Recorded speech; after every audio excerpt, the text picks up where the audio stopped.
Saya share dulu.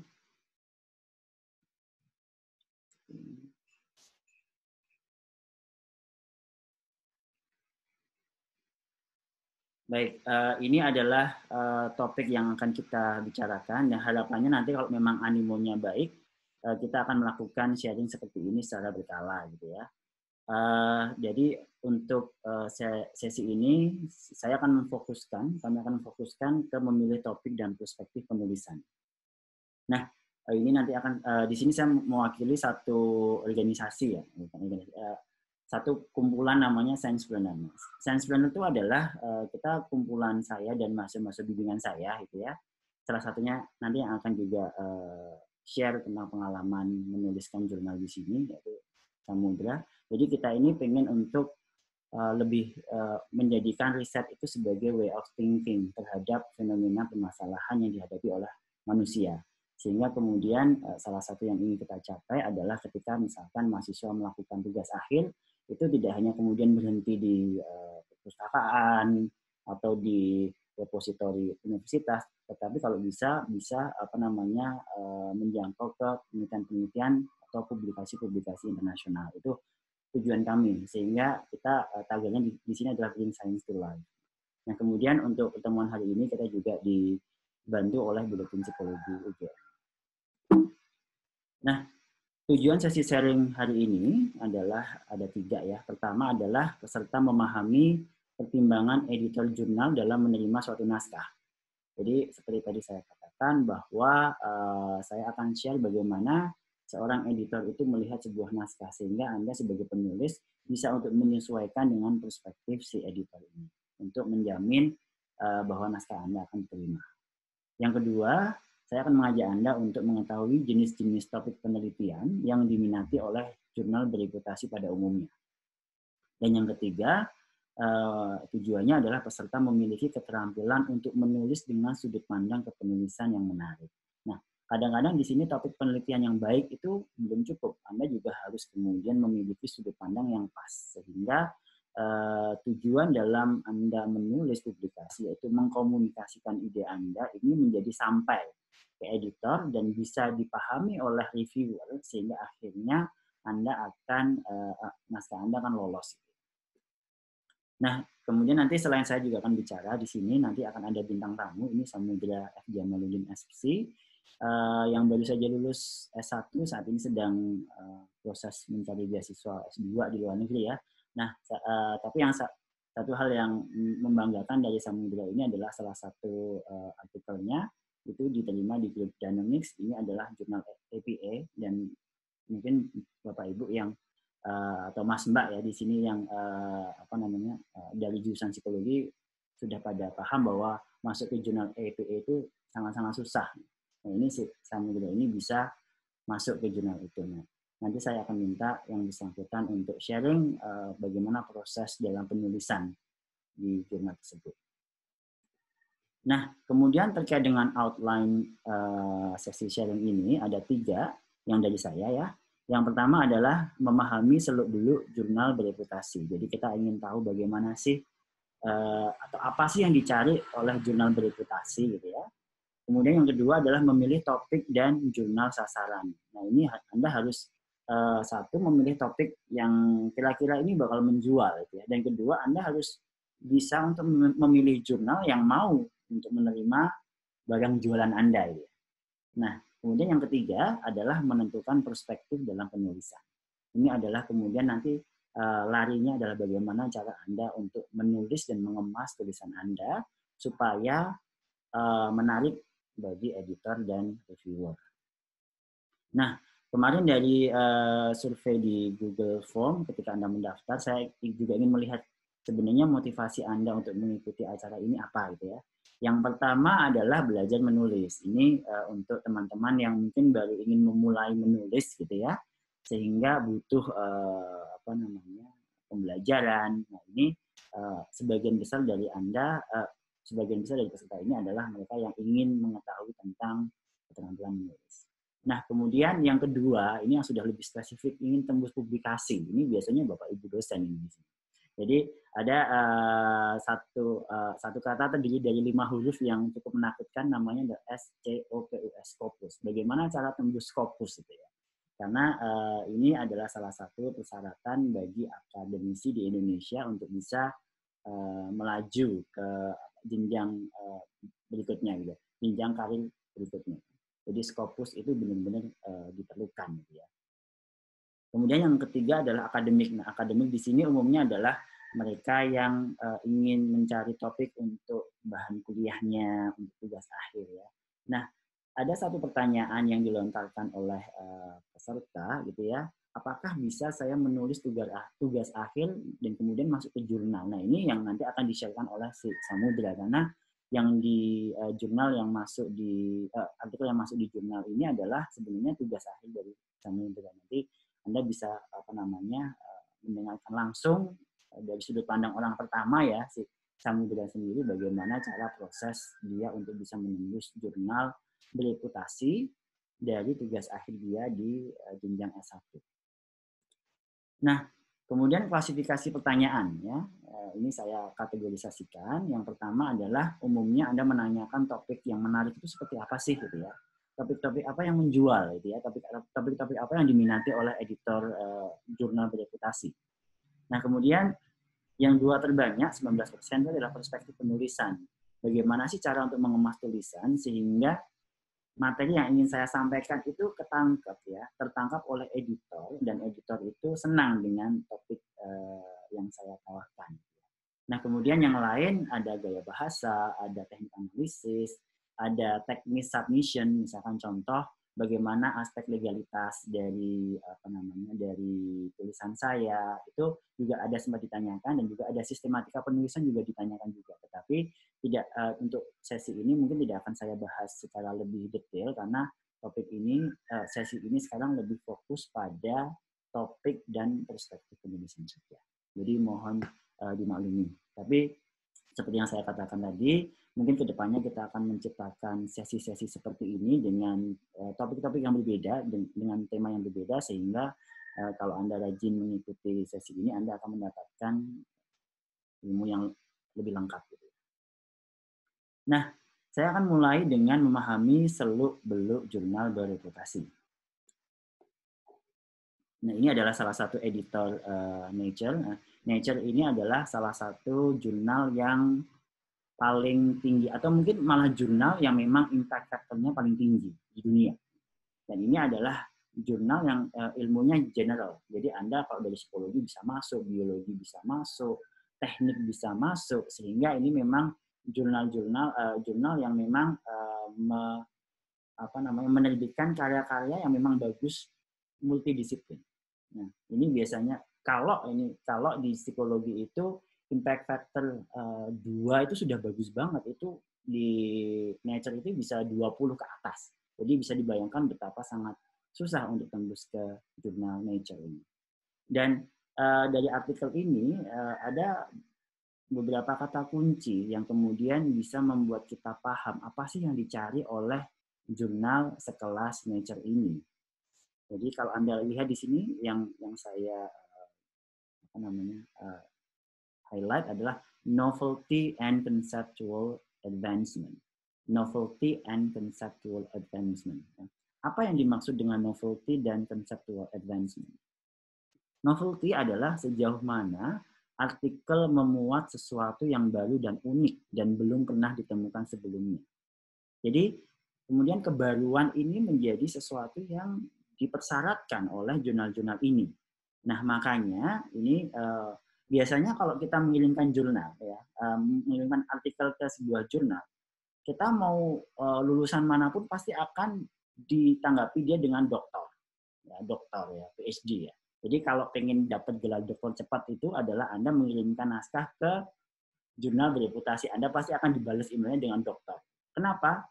Karena memang ketika Anda mengikuti pendidikan S3 ya, Anda penelitiannya itu diharapkan sesuatu yang baru, novelty, dan ini sangat cocok dengan karakteristik jurnal ini. Jadi karakteristik artikel-artikel yang dibutuhkan di jurnal ini yaitu baru dan unik dan belum pernah ditemukan sebelumnya.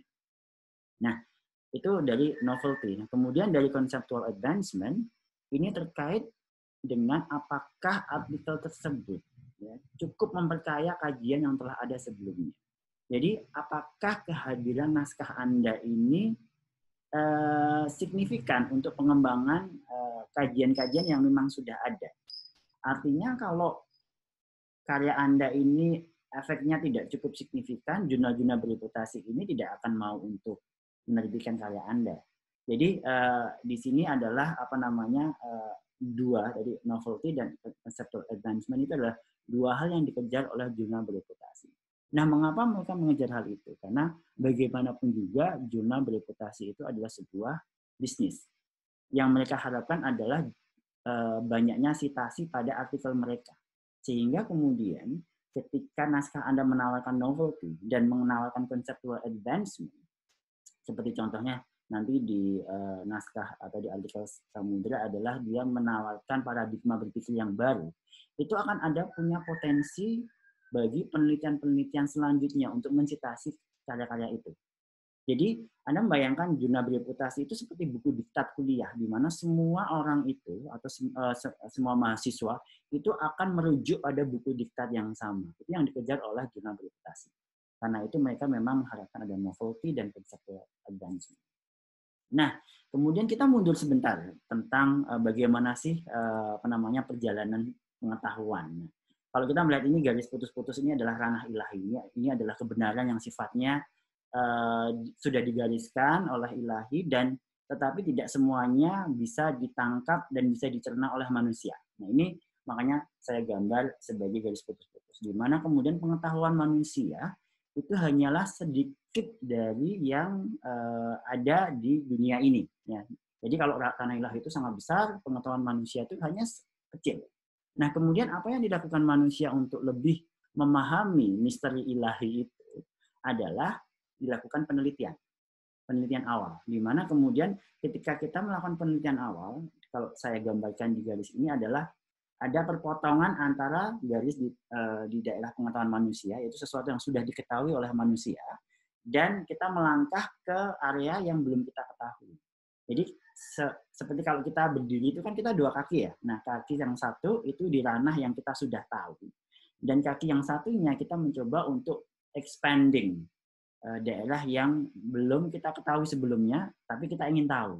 Nah, nanti ini adalah proses penelitian awal. Nah, kemudian setelah kita melakukan penelitian awal, akan ada penelitian replikasi, di mana penelitian replikasi ini tujuannya adalah mengulang atau mereplikasi penelitian-penelitian awal untuk mengkonfirmasi bahwa hasilnya memang stabil. Karena dalam pengetahuan, dalam teori, apalagi kalau Anda pendekatan ilmu sosial, sesuatu disebut sebagai pengetahuan ketika sesuatu itu prediktif. Ketika dilakukan diuji secara berulang-ulang, hasilnya harusnya sama. Nah, makanya kemudian penelitian awal akan kemudian ditambah dengan penelitian replikasi. Nah, bayangkan ketika kemudian proses penelitian awal dan penelitian replikasi ini diulang-ulang, sehingga pada akhirnya akan membuat pengetahuan manusia itu bertambah lebih besar lagi.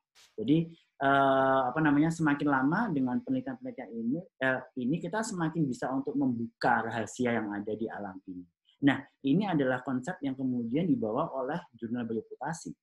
Harus ada proses yang sistematis dan ditujukan untuk kita memahami fakta-fakta yang ada di lapangan ini, yang selama ini belum pernah terpetakan oleh manusia.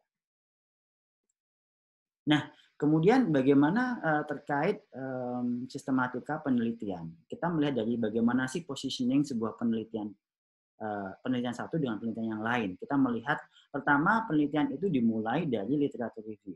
Ya, kalau kita memiliki sebuah ketertarikan terhadap suatu hal, kalau kita memiliki ketertarikan tentang suatu hal, langsung kita meneliti, itu salah. Yang kita lakukan pertama kali adalah kita membaca dulu. Kita membaca di literatur review. Apakah sudah pernah diteliti sebelumnya? Ya. Kalau belum, berarti itu sebuah kesempatan kita untuk melakukan penelitian. Tapi kalau itu sudah pernah diteliti, ya ngapain kita meneliti? Ya, karena itu sudah pernah diteliti sebelumnya. Ya. Jadi kita melihat dari literatur review terlebih dahulu. Nah, kemudian ketika dari literatur review masih ada gap of knowledge atau pertanyaan yang belum terjawab, kita melakukan yang namanya pilot study. Nah, saat ini saya juga sedang proses untuk menerbitkan satu artikel saya yang meneliti tentang individual differences, yaitu kalau kita ngomong tentang individual differences itu kan berarti kan harusnya subjeknya banyak ya, ratusan bahkan mungkin ribuan. Tetapi kondisi penelitian saya tidak memungkinkan hal itu, sehingga saya tidak bisa menamai penelitian itu sebagai study, tetapi saya menamai sebagai pilot study. Karena tujuannya adalah ini seperti memberikan sebuah usulan ide, di mana nanti ide itu akan dikembangkan oleh saya atau dikembangkan oleh orang yang mungkin memiliki funding yang lebih besar, itu monggo silahkan gitu ya. Tetapi harus ada yang memulainya meskipun dengan mekanisme yang terbatas. Gitu ya. Nah, kemudian dari dua penelitian itu muncul penelitian paradigma atau penelitian-penelitian yang kemudian menguji apakah paradigma yang digunakan itu sudah pas. Nah, penelitian apakah kita bisa menggunakan teori atau paradigma ini, apakah kita bisa menggunakan cara pandang ini. Nah, ketika penelitian paradigma ini selesai, ya, kemudian kita melakukan penelitian replikasi ya untuk ngejudge, untuk menilai bahwa memang paradigma ini memang valid.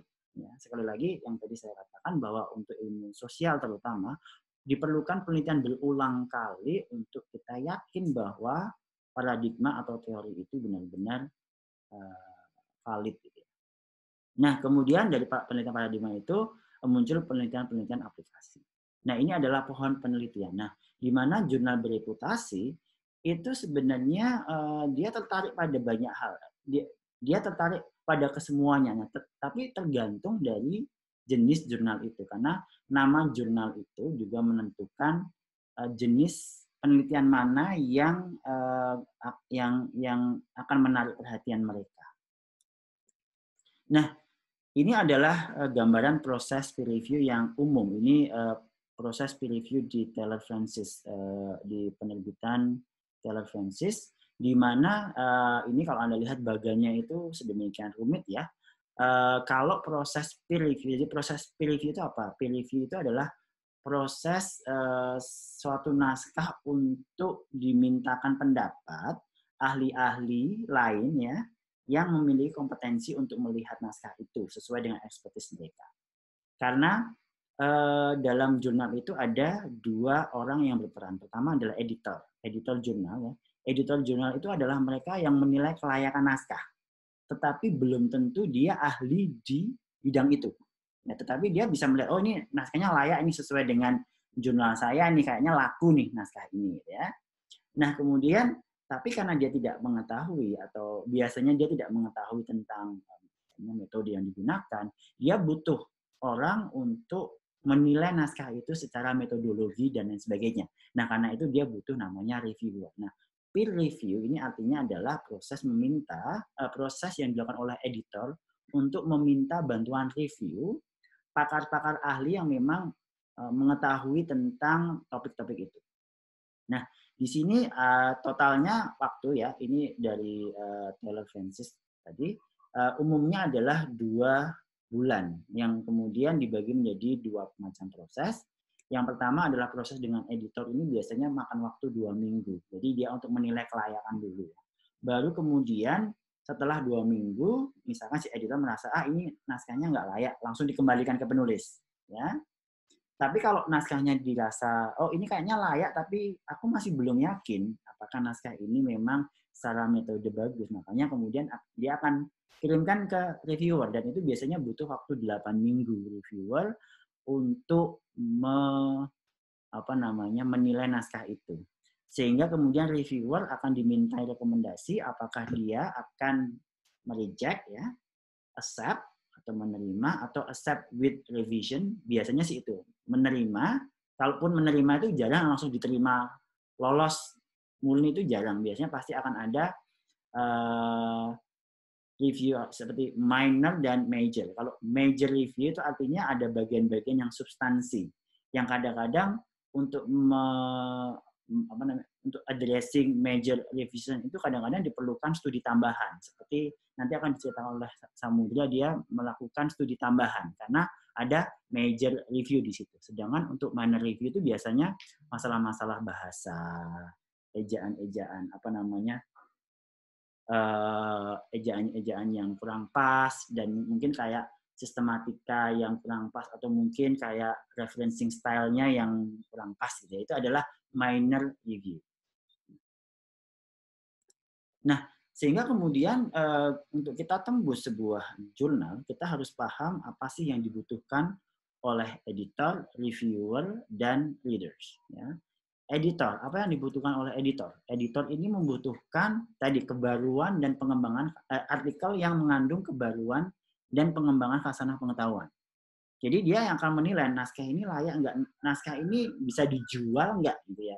Bisa mendapatkan citasi yang banyak enggak? Karena sekali lagi penerbitan itu sebuah bisnis sebenarnya. Karena kalau Anda tidak memiliki tidak berafiliasi pada lembaga pendidikan tertentu, untuk mendapatkan jurnal itu Anda harus membayar kan. Nah, itu berarti kan memang kemudian dia harus yakin bahwa artikel-artikel yang dia terbitkan itu harus mampu membuat orang-orang tertarik untuk membayar untuk bisa mengakses. Nah, kemudian reviewer, apa yang dibutuhkan oleh reviewer adalah artikel yang memiliki metodologi yang valid dan sesuai untuk menjawab pertanyaan penelitian atau hipotesis. Jadi biasanya yang dikejar-kejar oleh reviewer itu adalah metodologinya. Ya, biasanya reviewer hanya akan berkomentar singkat tentang apakah menurut dia naskah ini layak enggak sih diterbitkan di jurnal ini. Saya mengambil contoh naskah Si Samudra. Ada salah seorang reviewer yang menanyakan, ini cocok nggak sih di jurnal ini, kok kayaknya nggak ada dinamika kelompok, padahal judul di jurnal ini adalah group dynamic gitu ya. Sehingga kemudian yang dilakukan oleh Samudra adalah menambahkan kajian tentang group dynamic sehingga kemudian fit dengan tujuan jurnal itu. Nah, kemudian yang ketiga, readers. Apa yang dibutuhkan oleh readers adalah artikel yang mudah dipahami sistematika berpikir dan alur penulisannya. Nah, cuma untuk sistematika berpikir dan alur penulisannya itu di pertemuan kali ini tidak akan saya bahas lebih lanjut. Saya akan fokus ke yang pertama, tadi artikel yang mengandung kebaruan dan pengembangan khasanah pengetahuan dari topik dan perspektifnya. Nah, ini kemudian salah satu praktis atau salah satu tips yang bisa Anda lakukan adalah ketika Anda menulis jurnal, perlu yang namanya reality check. Reality check di sini adalah Anda harus mampu untuk menulis highlight-nya. Jadi inti penelitian Anda itu apa sih? Kemudian implikasinya apa? Seperti dicontohkan ini salah satu jurnal di Group Dynamic ya. Dia judulnya adalah Narcissism, Collective Efficacy and Satisfaction in Self-Managed Team. The moderating role of team goal orientation. Nah, kalau kita baca dari judulnya saja, kita belum membaca abstraknya, akan kebayang bahwa dia akan meneliti tentang pengaruh narsisme ya pada tim yang memiliki karakteristik self-managed. Itu berarti self-managed team itu tim yang mungkin tidak ada leadernya. Jadi terserah dia mau ngatur-ngatur sendiri gitu ya. Kalau dalam perusahaan, di organisasi, ketika ada self-managed team, itu biasanya tim itu terdiri dari orang-orang yang memang performanya itu bagus, orang-orang pilihan gitu ya. Nah, dia ingin melihat orang-orang yang ada di sini itu cenderung narsisme apa enggak sih gitu ya. Nah, kalau kita membayangkan dari pendirian kita sebelum kita membaca, pasti ya jelas lah self-management itu akan bisa membuat orang-orang itu mengembangkan narsisme. Karena nggak ada yang ngatur gitu ya. Dan mereka sudah tahu bahwa mereka dipilih di tim itu karena mereka bagus. Jadi asumsinya mereka itu adalah narsistik gitu ya. Tetapi di highlight ini ditulis bahwa ada hal-hal menarik yang akan berbeda dari pemikiran awal kita. Di sini ditulis bahwa undergraduate student who are more narcissistic tend to be less satisfied with the team. Ini dia ngomong tentang orang-orang yang memiliki narsisme ya, itu cenderung tidak akan puas dengan tim jika tim itu termotivasi untuk menghindari kegagalan. Jadi kemudian ada kata-kata jika tim itu memang berniat untuk menghindari kegagalan. Namun demikian di highlight yang nomor 2, individual itu individual yang narsis itu tetap akan menganggap timnya itu efektif jika tujuan dari tim itu adalah untuk menuju kesuksesan. Nah, sehingga kemudian ternyata tim goal orientation itu berpengaruh terhadap apakah seseorang yang narsistik itu bisa gabung dalam grup work apa enggak. Nah, sehingga itu temuan yang baru karena ternyata itu membuat kita ternyata tidak sesimpel itu. Ternyata ada faktor-faktor yang bisa lebih menjelaskan fenomena yang ada di kondisi real. Nah, ini adalah salah satu kekuatan dari jurnal itu dan itu harus Anda tulis. Jadi, Anda untuk latihan sebelum Anda mengirimkan ke jurnal-jurnal bereputasi sebisa mungkin Anda menuliskan highlight dan implication karena di beberapa jurnal itu diminta. Contoh di grup dynamic ini memang secara eksplisit diminta. Anda diminta untuk menuliskan ini, highlight-nya apa, implikasinya apa. Jadi kalau sudah baca naskah Anda itu implikasinya apa sih? Kita bisa ngapain? Itu memang kadang-kadang diminta oleh jurnal-jurnal. Tapi kalaupun tidak diminta, ini adalah sebuah latihan yang bagus untuk Anda melakukannya. Sehingga Anda tahu apa sih yang ingin Anda jual atau yang ingin Anda komunikasikan kepada editor. Nah, kemudian yang kedua, bagaimana cara memilih topik dan jurnal sasaran. Nah, ada dua macam penelitian, ya, penelitian paradigma dan penelitian aplikasi. Di penelitian paradigma adalah penelitian yang menawarkan paradigma yang baru atau pengembangan dari paradigma yang sudah lama. Jadi ada pengembangan dari paradigma yang lama. Nah, terkait dengan pengembangan paradigma yang lama, apa yang harus Anda fokuskan di sini adalah, jadi Anda kalau misalkan Anda tujuannya adalah mengembangkan paradigma yang lama, berarti harus ada pertanyaan terhadap paradigma yang lama itu. Apakah paradigma yang lama itu menghasilkan temuan yang sudah tidak sesuai dengan kondisi real? Contoh, misalkan kita diajari, kalau teman-teman di psikologi atau di manajemen diajari dengan 5 kebutuhan dasar Maslow ya, yang sifatnya adalah hierarkis. Tetapi kemudian ketika kita melihat masyarakat saat ini adalah itu sudah tidak bisa relevan lagi bahwa 5 kebutuhan itu memang ada, tetapi sekarang sudah tidak hierarkis. Karena ada perubahan teknologi yang cepat. Nah, sehingga kemudian Anda mempertanyakan bahwa paradigma yang lama itu udah nggak up to date lagi nih dengan kondisi yang saat ini. Nah, ketika Anda mengatakan hal itu, nah editor biasanya kalau lebih bersemangat, ini sesuatu yang baru nih, sesuatu yang yang lain, yang anti mainstream gitu ya. Nah, kemudian yang kedua, apakah paradigma lama terpengaruh konteks? Contoh, ini dilakukan oleh kalau di Fakultas Psikologi UGM, di teman-teman di CICP ya, untuk melihat apakah variabel-variabel itu sangat kontekstual. Contoh tentang kebahagiaan. Apakah teori kebahagiaan yang diusung oleh ahli-ahli barat itu ya, ahli dari negara barat itu relevan dengan konteks di Indonesia yang memiliki budaya yang berbeda. Nah, ini mungkin kemudian paradigma ini menjadi masuk di situ. Nah, kemudian yang ketiga, apakah paradigma lama tidak bisa menjelaskan variasi temuan? Contoh tadi, misalkan di penelitian tadi yang tentang narsisme ya.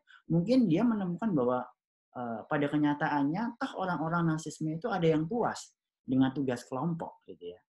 Berarti narsisme itu bukan satu-satunya variabel yang mempengaruhi kepuasan dalam tugas kelompok. Pasti ada sesuatu yang lain. Nah, jadi si peneliti melihat ada variasi dan kemudian ingin tahu apa yang menjelaskan terjadinya varian-varian temuan ini.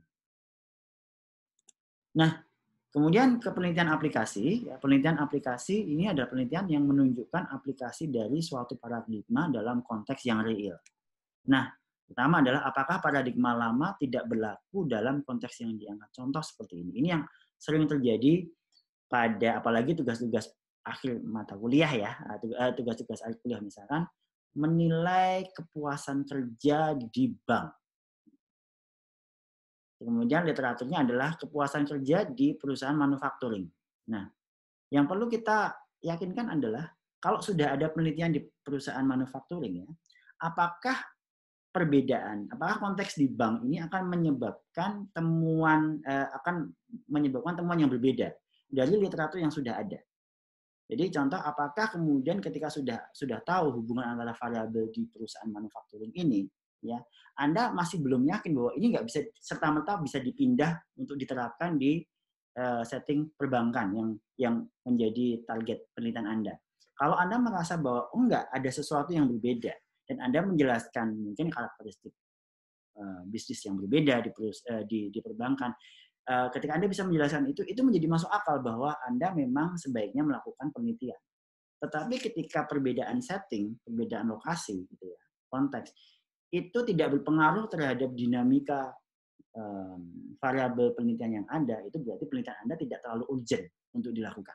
Nah, ini adalah salah satu hal yang kemudian dilihat oleh jurnal-jurnal yang mengusung penelitian aplikasi. Ini apakah kira-kira dengan meneliti di sini akan mengubah dinamika atau temuan-temuan penelitian terdahulu apa enggak? Nah, kemudian apakah keunikan konteks Anda relevan dengan suatu teori atau konstruk? Apakah ini saya ingin meneliti di perbankan. Nah, bedanya perbankan dengan manufacturing itu apa? Kalau dari sisi perusahaannya pasti beda, tapi secara teori apa yang membedakan? Apakah misalkan kita ngomong tentang pengambilan keputusan beresikonya lebih tinggi di perusahaan ketimbang manufacturingnya. Nah, jadi perbedaan konteks itu harus Anda kaitkan dengan teori atau konstruk yang ada juga. Jadi nggak hanya kemudian Anda asal main. Oh, ini di lokasi A belum pernah nih. Yuk di lokasi A, di lokasi B belum pernah. Jadi penelitian yang baik itu harus ada pertimbangan-pertimbangan teoritis mengapa hal itu dilakukan di konteks ini.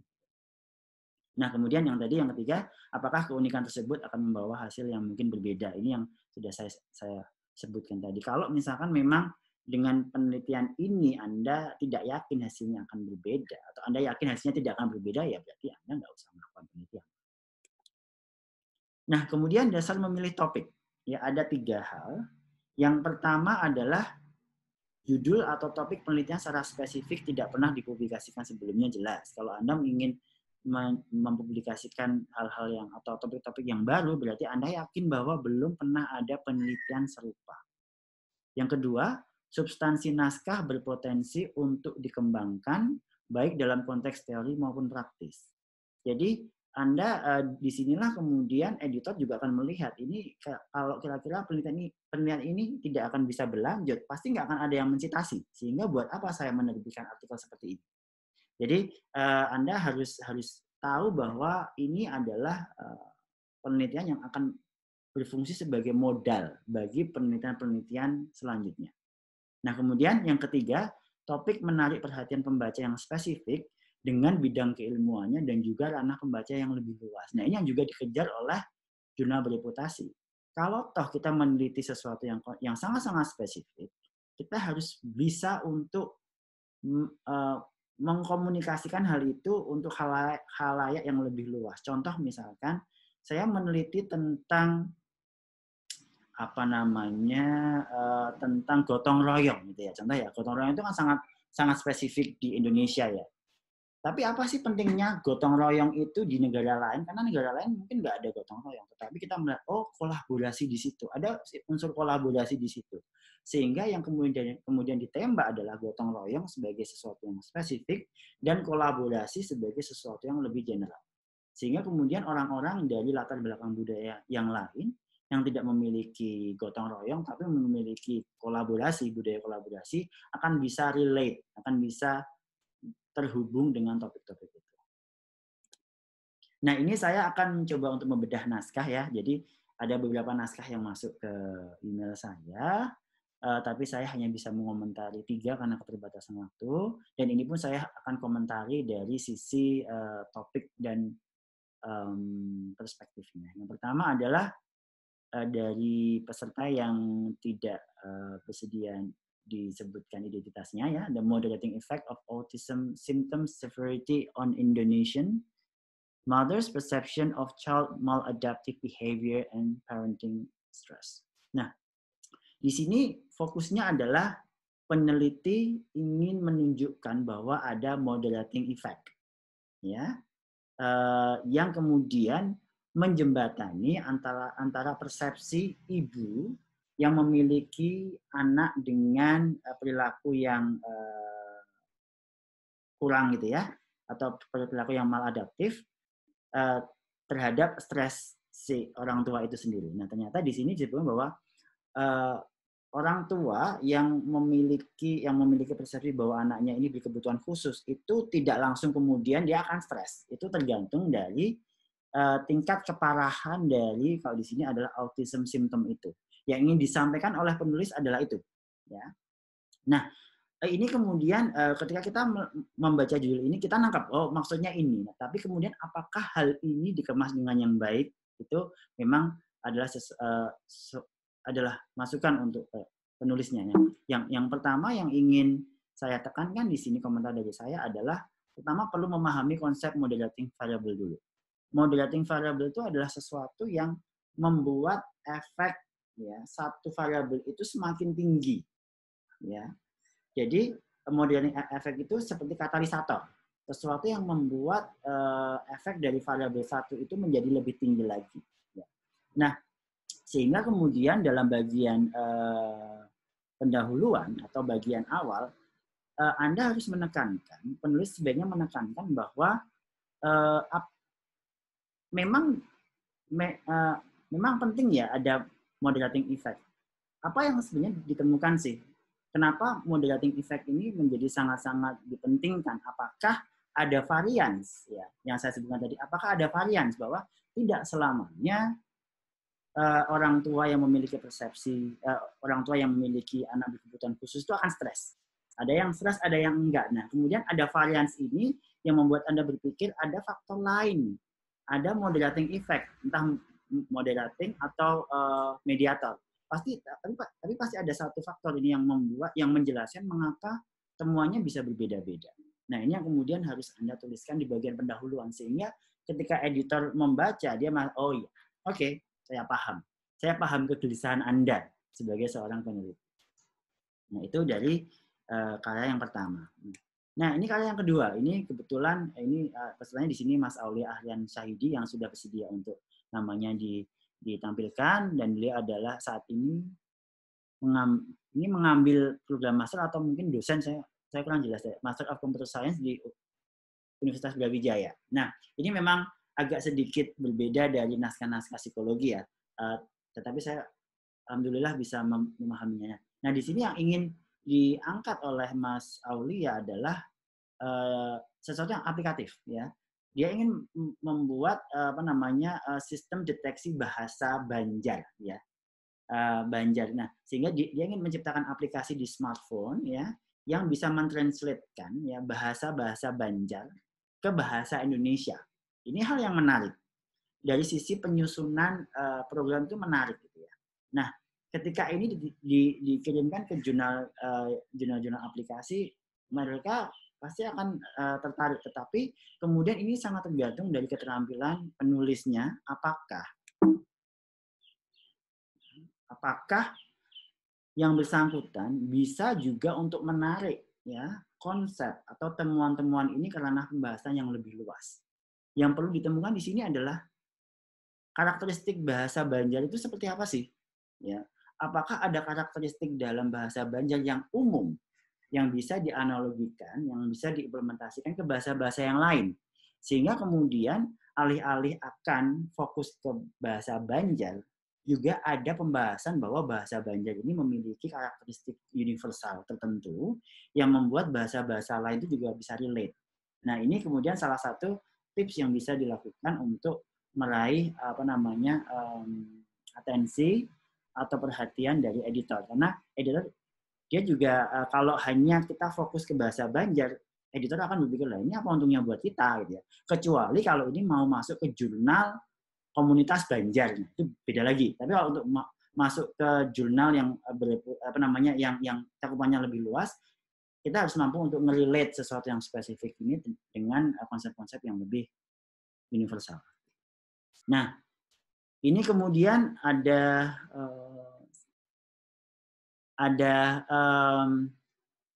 satu naskah juga, Mental Health in Digital Age, Opportunities to Develop Professional Services for Psychologists. Nah, kalau naskah ini kebetulan saya punya kesempatan untuk membaca secara utuh ya, karena saya pernah diminta untuk sebagai salah seorang reviewer. Nah, di sini ketika intinya adalah kemudian bagaimana cara untuk memperkenalkan ya service online terhadap online atau telemental health ya terhadap permasalahan-permasalahan psikologis yang ada. Dan ini memang kalau kita melihat saat ini kondisi COVID, hal ini memang yang kemudian dibutuhkan. Sehingga dari sisi topik ini saat ini sangat-sangat menjual. Tetapi kemudian bagaimana cara pengemasannya. Nah, pertama komentar dari saya, tema ini sesuai dengan kondisi saat ini COVID-19 karena semua sekarang seperti rujukan psikologis itu sekarang semuanya menggunakan telepon ataupun online ya. Nah, tapi kemudian ketika saya membaca, satu yang saya merasa kurang adalah teori yang digunakan itu masih belum cukup dalam. Jadi yang saya baca di sini adalah yang saya dapatkan adalah apa namanya, kemungkinan baik bahwa ini bisa diaplikasikan ke dalam masyarakat kita, ya. Tetapi belum ada kajian yang mendalam tentang misalkan penerimaan terhadap teknologi itu sendiri. Dan kemudian apa sih yang berbeda dari yang dulunya kita itu datang langsung ya ke mental health practitioner secara tatap muka, sekarang digantikan dengan teknologi. Apakah menggantikan sesuatu di situ? Nah, ini yang kemudian perlu untuk digali lebih lanjut lagi karena ini adalah naskah literatur review, ya, bukan naskah empiris ya. Kalau naskah empiris itu kan naskah yang benar-benar mengambil data langsung. Kalau literatur review itu naskah-naskah yang melakukan ya review terhadap beberapa macam naskah yang relevan. Gitu. Nah, ini yang kemudian juga ada baiknya ketika dilakukan literatur review yang mendalam terkait dengan apakah selama ini sudah pernah dilakukan di beberapa negara atau di negara lain, di tempat lain, dan apa sih tantangannya, gitu. Apa sih pro dan cons-nya itu ya. Sehingga kemudian ketika kita membaca naskah ini kita bisa memiliki pemahaman yang lebih dalam lagi tentang penggunaan mental health, telemental health ini sesuai dengan kondisi yang ada di Indonesia. Nah, ini kemudian ada satu hal yang mungkin nanti juga akan disampaikan oleh Samudra secara lebih lanjut lagi tentang social influence. Ini artikel dia ya, social influence on cheating in collectivistic culture, collaboration but not competition. Nah, bahkan kalau di grup dynamic mereka minta untuk dijabarkan objektifnya. Ini adalah absennya objektifnya apa, metodenya apa, resultnya apa, conclusionnya apa. Ya, dan di sini adalah satu hal yang dijual atau yang ingin dikemukakan oleh si Samudra adalah ini yang di conclusion ini. In a collectivistic society, potential cheating seems to be triggered by collaboration as opposed to competition as previous literature has suggested. Jadi dia melakukan kritik gitu ya, melakukan revisi atau mungkin pandangan yang berbeda bahwa kecurangan itu tidak serta-merta disebabkan oleh kompetisi karena literatur yang ada selalu mengkonotasikan kecurangan dengan kompetisi. Contoh misalkan kita sedang lomba gitu ya, kita akan cenderung curang ketika kita tahu bahwa kompetitor kita itu lebih pintar atau lebih mampu ketimbang kita. Jadi kemudian kompetisi yang mendasari kecurangan. Tetapi dia melihat bahwa di masyarakat kolektivistik ini ternyata bukan kompetisi yang membuat orang itu cheating, tetapi malah kolaborasi. Nah, makanya kemudian satu kalimat yang cukup powerful di jurnal ini mengatakan our findings suggest that the determinant of potential cheating behavior is rather culturally specific. Ini yang kemudian menjadi selling point yang kuat untuk naskah ini. Nah, ini kemudian awal mula topik ditentukan, nanti mungkin juga akan dijelaskan oleh Samudra, bahwa Samudra ini ketika melihat fenomena yang ada di negara Indonesia yang ada korupsi dan lain sebagainya itu kayak tanya-tanya, kenapa sih kok di negara yang kolektivitasnya tinggi ini kok ada korupsi gitu ya. Nah, kemudian yang dilakukan oleh dia adalah dia melakukan literatur review dulu. Sebenarnya yang mendasari kecurangan itu tuh apakah kolaborasi, apakah kompetisi sih. Nah, dia kemudian bikin literatur review ya, kemudian dia melihat beberapa penelitian yang ada di Google Scholar, kemudian dia dilihat partisipannya dari negara mana, kemudian negara itu memiliki budaya kolektif apa individual. Nah, kemudian dia melihat mencocokkan antara budaya kolektif dan individual itu dengan strategi kolaborasi atau kompetisi. Dan ini baru preliminary study. Ini bukan penelitiannya dia ya. Artinya ini bukan data utama dia, ini baru masuk dalam bagian pendahuluan. Itu pun sudah dilakukan literatur review. Ini yang kemudian menjadikan si editor itu ketika pertama kali menerima naskah ini langsung tanggapannya positif. Bahkan saat itu kita dikritik bahwa bahasa Inggris kita masih acak adut gitu ya, masih kacau gitu, tapi dimaafkan karena memang topik ini menurut dia sangat-sangat menarik. Nah, bagaimana memilih jurnal yang tepat? Ini saya akan secara singkat saja. Anda biasanya kalau saya menyarankan masuk ke schemagojr.com, Anda ketik misalkan Anda bidang psikologi ya. Di sini misalnya Anda ketik psikologi akan keluar ini ada jurnal of psikologi ini yang nomor 1 kayaknya dari impact faktornya. Kemudian semakin menurun itu impact faktornya semakin turun ya. Nah ini saya melihat dari 2 jurnal teratas. Journal of Personality and Social Psychology H-index-nya 328. Ini benar-benar yang wow gitu ya. Nah, di sini yang dia angkat adalah kebanyakan adalah dia melihat penelitian-penelitian paradigma. Ya, penelitian-penelitian paradigma. Jadi paradigm research ya.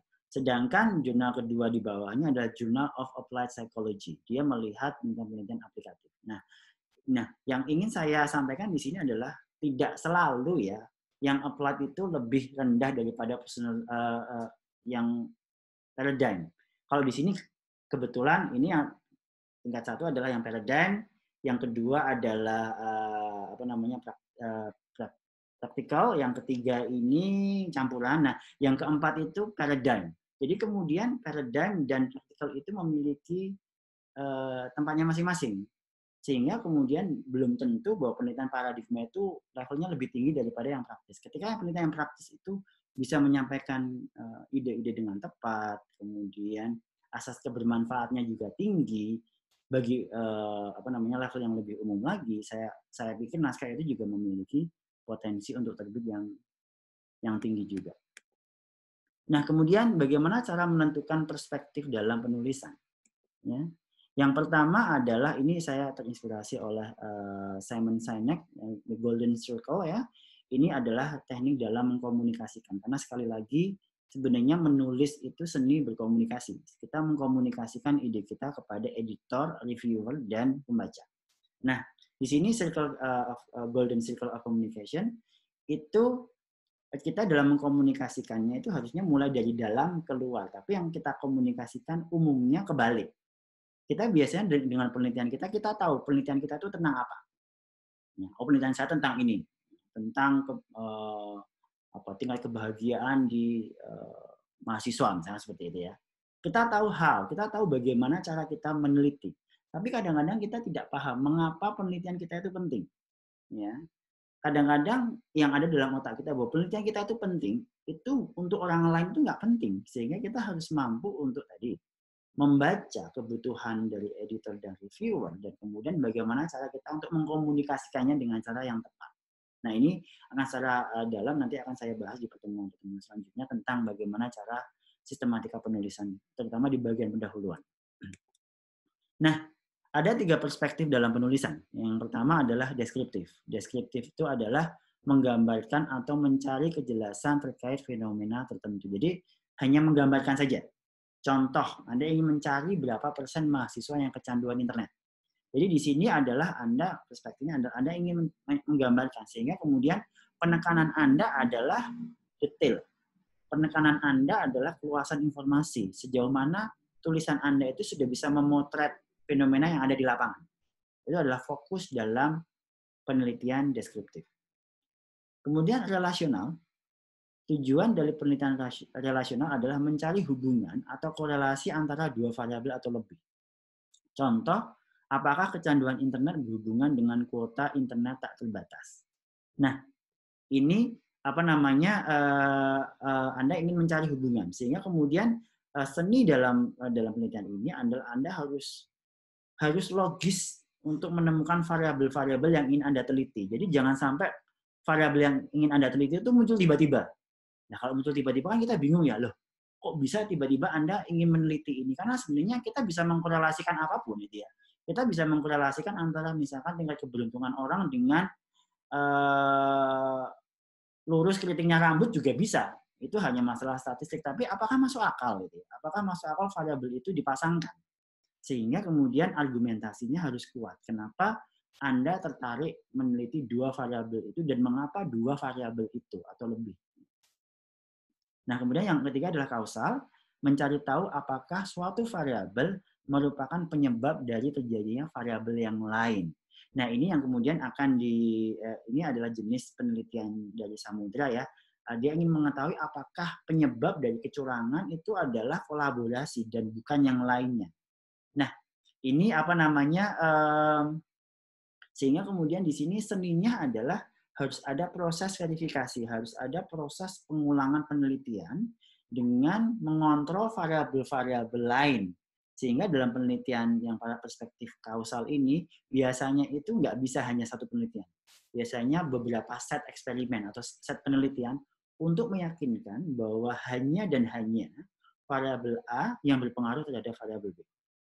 Jadi kalau awalnya Anda mengira bahwa Anda merasa bahwa ada variabel A, B, C mempengaruhi variabel D, ya, Anda harus mampu untuk membuktikan bahwa variabel B dan C ini tidak berpengaruh terhadap D dan hanya A yang berpengaruh terhadap D. Sehingga ketika hanya A yang berpengaruh terhadap D, berarti A memiliki hubungan kausalitas terhadap variabel D.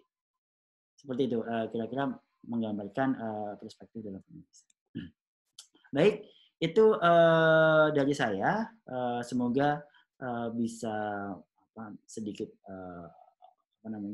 paling tidak mencerahkan gitu ya, membuka cakrawala kita dalam melihat penelitian-penelitian dan penulisan-penulisan topik dan perspektif dalam penulisan jurnal reputasi. Nah, sebelum nanti saya berikan waktu kepada Samudra, silahkan jika Anda ingin bertanya untuk menuliskan pertanyaan Anda di kolom chat ya. Nanti akan kita address sambil setelah sesi berakhir tergantung dari waktu yang tersedia.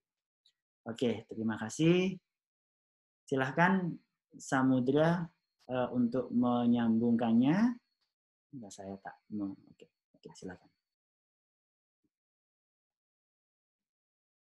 Ya, silakan Samudra untuk.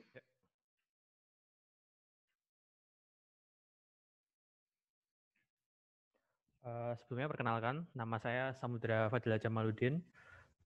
Dulu saya selama kuliah dulu berada di bawah bimbingannya Mas Galang.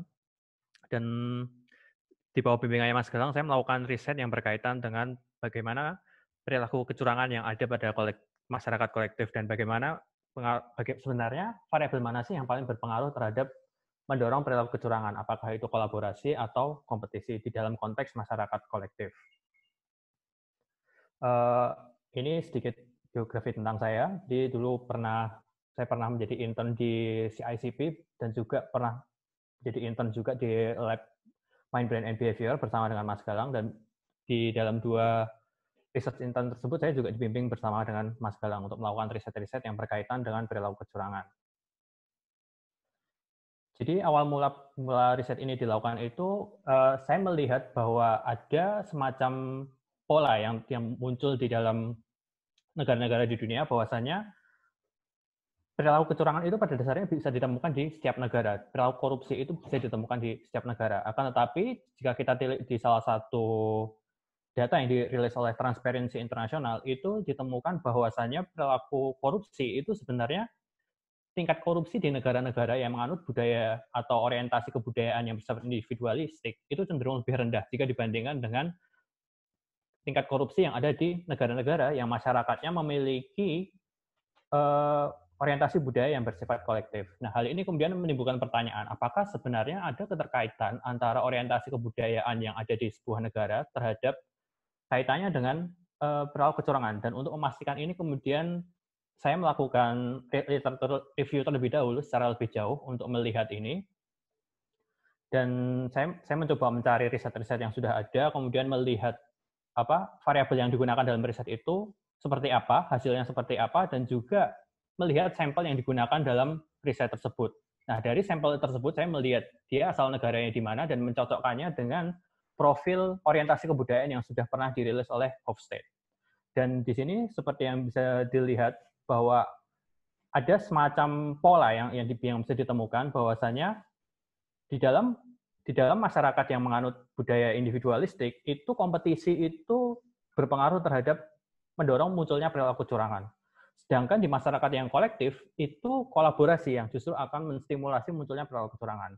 Namun demikian, dari riset-riset yang sudah ada ini, itu memang sayangnya belum ada yang berusaha untuk mencoba menyandikannya menjadi satu, dan melihat bagaimana pengaruhnya terhadap perilaku kebudayaan terhadap perilaku kecurangan dalam satu konteks budaya yang lebih spesifik.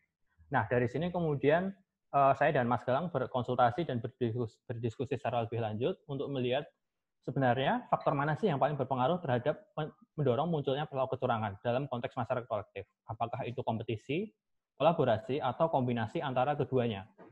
Dan untuk menjawab pertanyaan ini, kemudian kami mengembangkan sebuah paradigma yang terinspirasi dari salah satu riset yang sudah pernah dilakukan sebelumnya, dan kami melakukan proses modifikasi dan adaptasi dengan cara menggunakan paradigma dadu, yang mana partisipan dalam riset kami ini nantinya akan diminta untuk melempar dadu sebanyak 30 kali.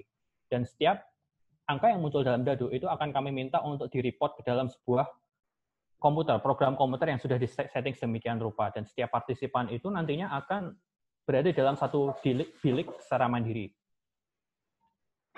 Setiap partisipan ini nantinya akan bermain dalam 5 blok eksperimen yang merepresentasikan terkait dengan pola relasi sosial yang ada. Di blok 1, 2, dan 3, misalnya, partisipan akan diminta bermain secara individualistik, dan di blok 4 dan 5, partisipan akan diminta untuk bermain secara kolaborasi. Nah, di dalam kondisi kolaborasi ini, partisipan itu nantinya akan dimasukkan ke dalam 2 ruangan yang berbeda, dan di kondisi kolaborasi ini kami akan memberitahukan kepada partisipan bahwa mereka akan dipasangkan dengan partisipan yang ada di ruangan lain. Akan tetapi sebenarnya mereka tidak benar-benar dipasangkan dengan orang yang ada di ruangan lain, melainkan mereka akan dipasangkan dengan pseudo partner, yang mana itu nanti skornya itu akan dimunculkan di dalam program komputer yang sudah kami buat. Pseudo partner ini memang sudah disetting untuk memberikan skor yang bisa dibilang itu curang, dan di sini kita ingin melihat sebenarnya apakah skor dadu yang ditunjukkan oleh partner ini akan mempengaruhi partisipan untuk berperilaku curang juga.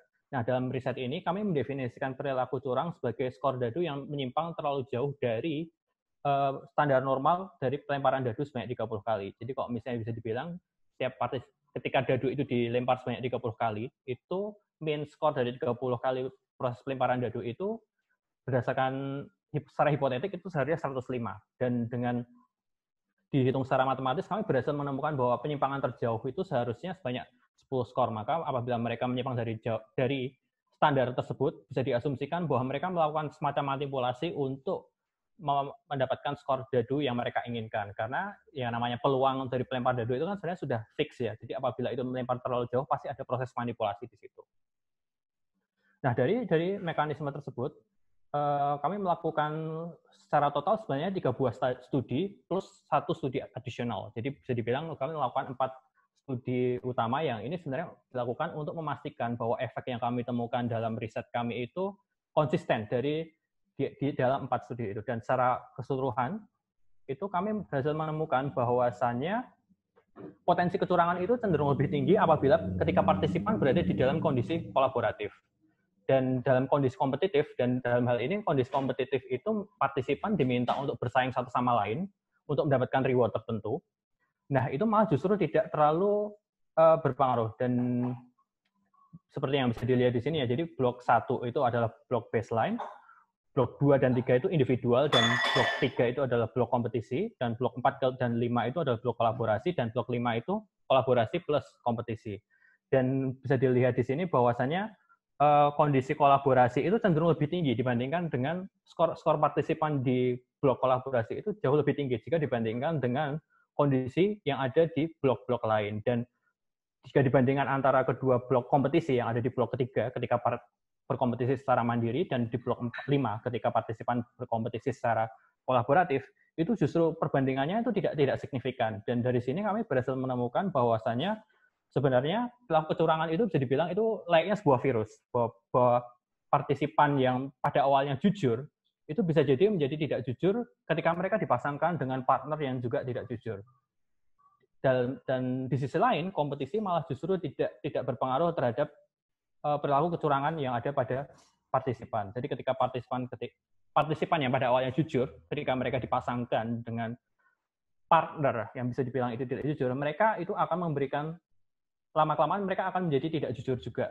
Akan tapi justru ketika mereka diminta untuk berkompetisi dengan partner yang tidak jujur ataupun berkompetisi satu sama lain, itu tidak mendorong partisipan untuk berperilaku curang. Nah, itu secara keseluruhan riset yang temuan yang kami dapatkan dari riset yang kami lakukan itu seperti itu. Nah, setelah melakukan proses pengambilan data dan analisis, kami kemudian mulai untuk melakukan proses penulisan artikel. Nah, sebenarnya untuk menulis dalam jurnal, modal utama untuk menulis artikel di jurnal itu apa sih? Dan ya selama ini yang salah satu modal utama saya ketika menulis itu ya satu-satunya ya itu emang hanya nekat, karena melihat dari sisi kapasitas saya waktu pertama kali awal kali melakukan riset ini, itu bisa dibilang bahasa Inggris saya itu sangat pas-pasan sekali.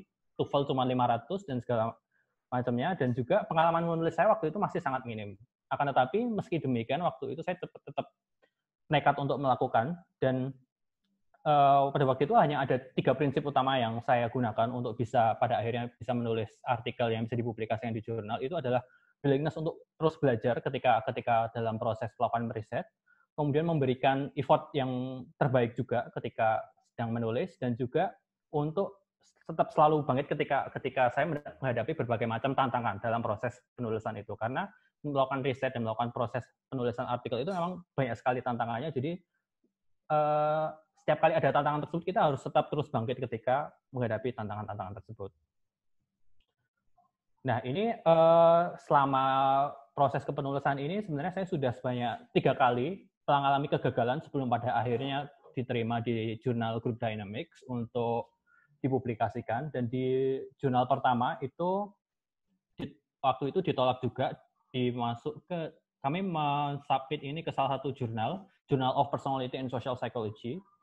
Dan waktu itu alasan utama kenapa artikel kami itu ditolak, itu adanya ketidaksinkronan antara ide yang ditawarkan di introduction dengan proses pengujian atau proses eksperimen yang kami lakukan. Kemudian di jurnal kedua juga kami, setelah kegagalan tersebut, kami memasukkan ke jurnal kedua, ini ke jurnal European Journal of Social Psychology. Ini juga ditolak karena pada waktu itu penjabaran riset kami itu dianggap kurang detail. Ada banyak hal yang istilahnya kurang jelas untuk dijabarkan dalam artikel yang kami tulis.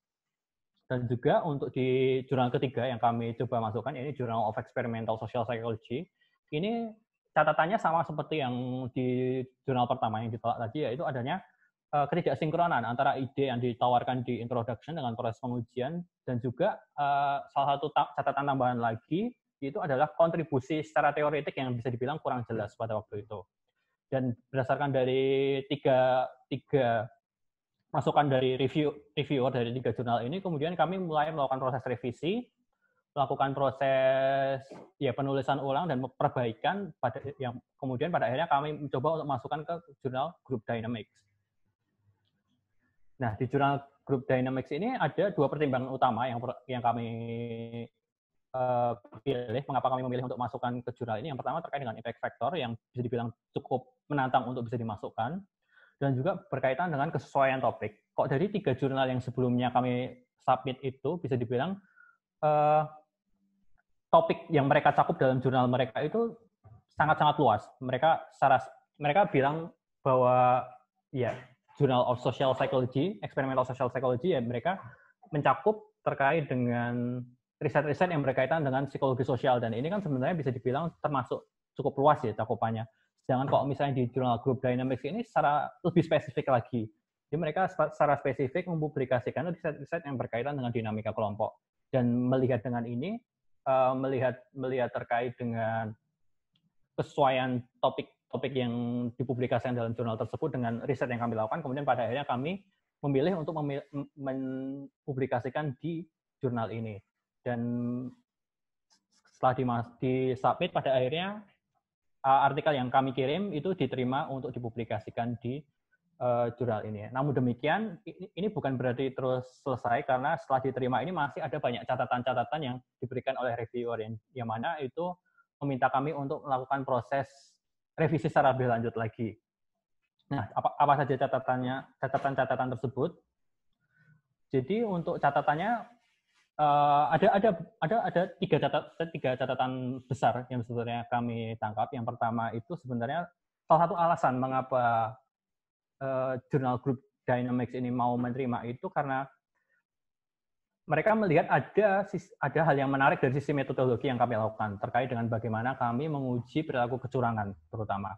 Dan di artikel yang kami kirimkan itu sebenarnya direview oleh 3 orang, dan dari 3 orang tersebut 2 orang reviewer mengajukan untuk proses maju revision, dan 1 orang reviewer mengajukan untuk melakukan proses rejection. Namun editor kemudian melihat potensi yang ada dalam artikel kami, dalam riset yang kami lakukan, dan pada akhirnya editor memilih untuk memberikan di-accept, akan tetapi perlu revisi-revisi, catatan-catatan yang diberikan oleh reviewer itu perlu untuk di-address secara lebih lanjut.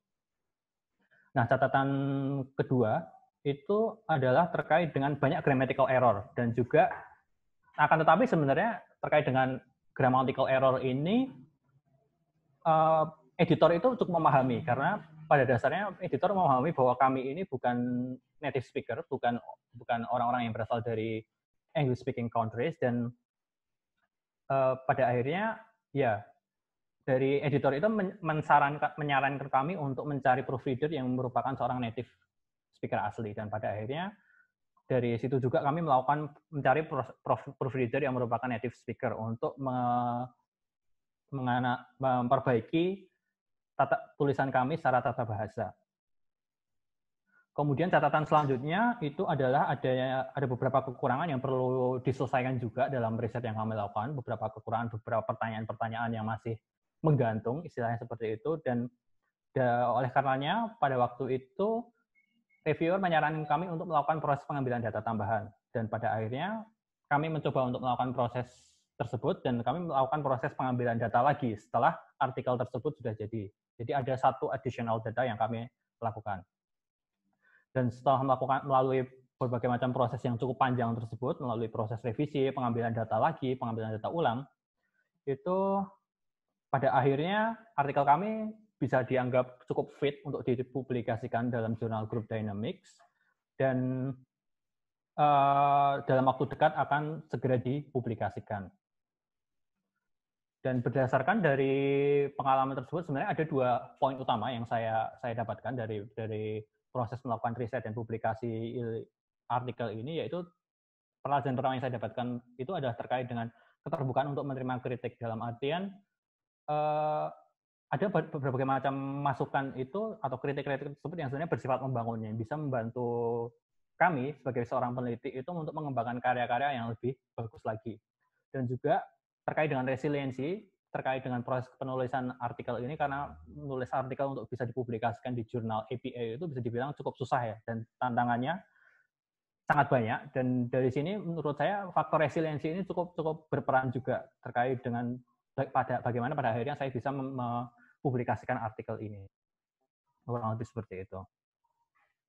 Ya. Sekian.